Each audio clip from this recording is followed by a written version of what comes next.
Hey guys, hope you're doing well today.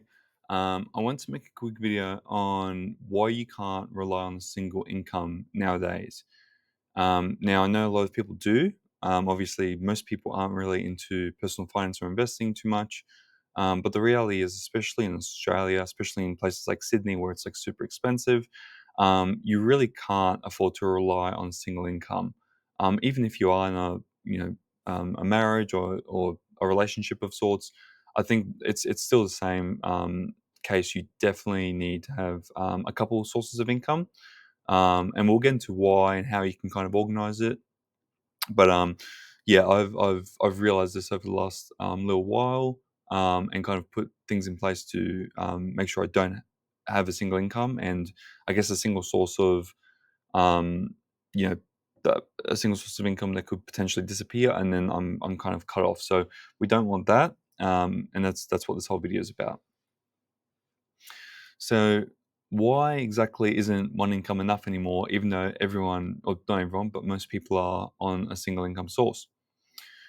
Now, for the very first part here, you can't directly control your job, whether your employer keeps you or not, or how the markets are whenever you're working. Now, obviously, you can do your best to do great at your job. You might be really well known in your industry, and you might have no problem with getting a job or keeping a job, right? However, there are just some things that are outside of our controls, and for example, COVID, that was totally outside of our control. A lot of people lost their jobs, and yes, while we did have some government assistance, that's not a guarantee. Um, things can happen, and we just don't realize it. Maybe something happens to us. Maybe a loved one passes, or maybe something happens to us where we're not able to work well anymore. And if you don't have income protection, for example, insurance for that, then you could be in deep water. And look, I mean, businesses change as well. Teams restructure, businesses merge sometimes. There's just so many variables that aren't in your control. Now, why would you isolate yourself to a single source of income that you have really no control over? Something to consider. Most people don't save and they only have one income. They need to reshape their entire life. The reality is, the what I see is that a lot of people that are complaining about cost of living, they're also the ones that only have a single job. They're not very good with money. And look, there's no requirement to be good with money, but obviously, most people want to live their life. They want to enjoy their youth, especially. They want to travel. They want to do things. So I totally get it. But these are, for the most part, the people that are also complaining. So they certainly need to change the way they do things. Most people like me who are really into personal finance and investing and really conscious about money, we're not complaining because we've put systems in place to save money, to earn more money, to essentially make sure that it's not something that we don't have control over. We certainly do. So, and it's kind of unfortunate as well that the normal is having all your eggs in one basket. But yeah, in my opinion, it doesn't work today, or it will just get worse and worse to where people will complain more and more. They won't be able to afford nearly, what they can afford now, even though they're complaining that they can't afford a lot now. For example, in Sydney, it's really hard to purchase a home, especially if you don't earn, a significant salary. But the reality is, it's just going to get more and more expensive. So, um, ultimately, they're going to complain more and more, or they're going to make a change and put themselves in going in the right direction. And then one day they'll be able to reach, what today seems unreachable.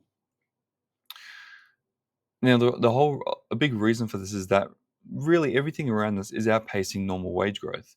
I don't have the exact numbers on this, but I mean, an obvious one would be property, where property, I believe the average is around 8 to 10%. Maybe that's a little bit high on average across Australia, but um, I mean, some areas will go much higher and some will go much lower. But if you can kind of peg wage growth to inflation, which on average is about 3 to 4%, you're about half of what the Australian property market will grow at on average. So, I mean, that alone over 10, 20, 30, 40 years will mean that, I mean, you're not going to be able to afford it because your wages just don't keep up with it. Now, that's not to, complain about, oh, my job doesn't pay enough, or, oh, the economy isn't good at this stage. The reality is, for everyone, including those that are significantly wealthy and have done massive amounts of, progress to the world, and they've just made a lot of money in their life, they they're exposed to the same external, variations that you are, I am. So, and they've been able to, get around it. So it's not. eh, I mean, these things are not ideal, but that's not a reason to, not do something about it, or put systems in place to, protect yourself as best as possible against it. And look, there's so much opportunity in education around getting extra income. For example, side gigs and investing. I've done multiple side gigs. I mean, flipping cars, flipping PCs, building PCs, iPhones, MacBooks, everything pretty much. Investing. I've done stock market, superannuation, real estate, cryptocurrency, everything. I've really invested in educating myself, and whenever there's an opportunity that looks good, I've done some research, I'm interested in it, just take action, get into it, and it might be a valuable lesson as to why it wasn't a good idea, or it could really change how my life will turn out. And for the most part, it has. You know, I'm in a very fortunate position.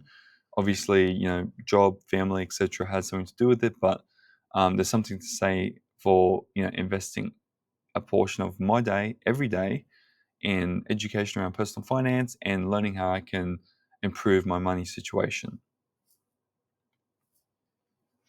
Now, part of that was creating additional sources of income. So how can we do that? Now, whether we like it or not, whether we like to admit it or not, we all have free time. Every single person has free time.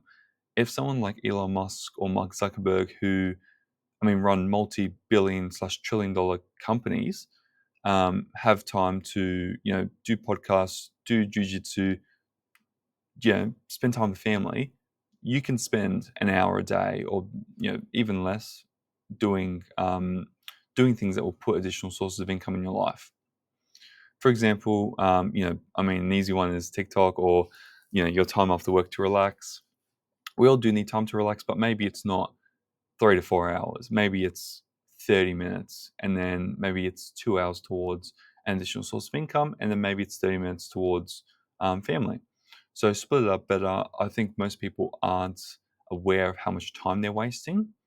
You can take the Gary Vee approach, which pretty much is just, go absolutely crazy, don't sleep, um, just work, work, work, work. That works really well for some people. I previously did do something like this. I've since kind of taken it back a little bit, just because I'm really trying to invest in my health, and just that feel good, because ultimately that will allow me to kind of maybe not grow as quickly, but I'll continue just over time investing and growing my income, because I feel good, and I'm always switched on. However, if you're looking for just to really get ahead quickly, it could work really well. It just means investing every second of your time into growing your business. No social media, no nothing. And look, that might work for some people. Now, another one, if because I know there's going to be people saying, "Oh, I still don't have any time. It's just not possible." We all have things around the house that we just don't use 24/7.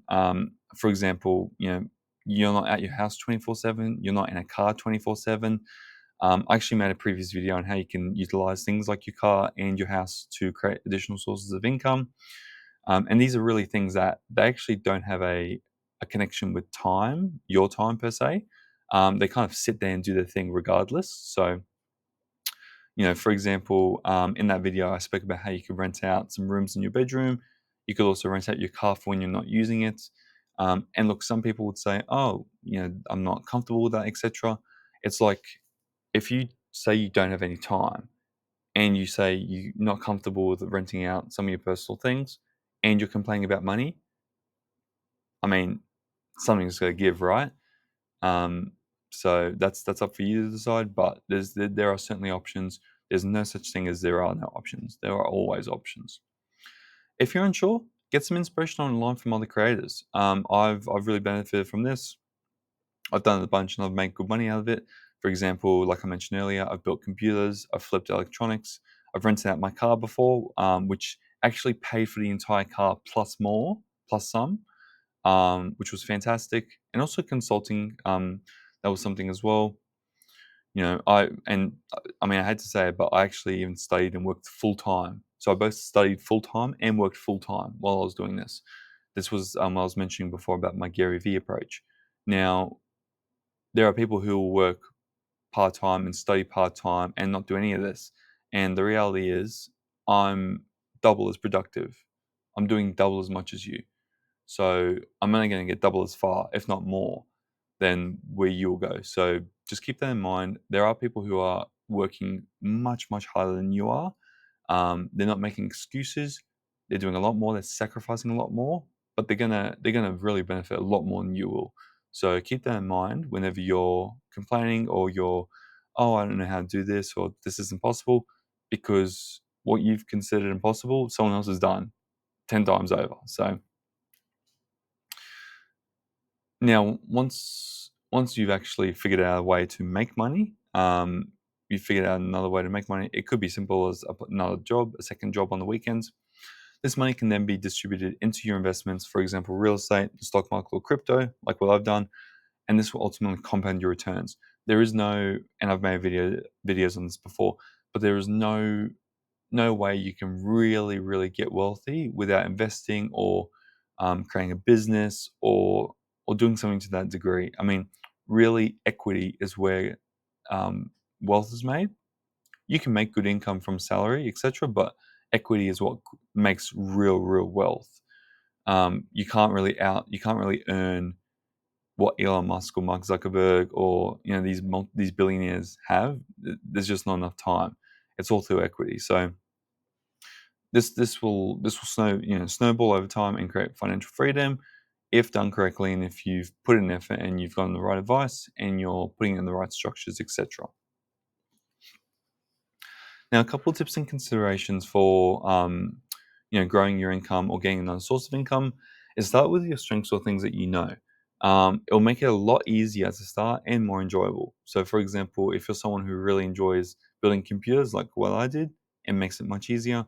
If you're someone who really enjoys selling fruits or cooking apple pies or cooking whatever, sell those products on Facebook or similar. That can be a really easy way to get started, and you can enjoy the process in the meantime.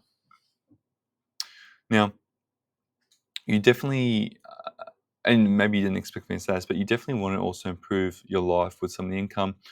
If you're living, very, below your means already, and it's just you're not living a very fulfilling life, and you're young, I mean, definitely contribute some of that money towards improving your life. Ultimately, we're only, this age today. We're going to be older tomorrow, so you know, definitely contribute to investing in yourself, but also make sure you invest in assets. Now, investing in yourself could include buying some books, maybe treating yourself to a small vacation. I've done that a lot of the time, and it's done me quite well. Just don't go overboard. Some of my vacations are really cheap, like surprisingly cheap, just because I don't want to spend a lot, and I'd rather invest the money. Now, for many people as well, this is interesting. Their side gig ends up outpacing their full time job. So think big picture.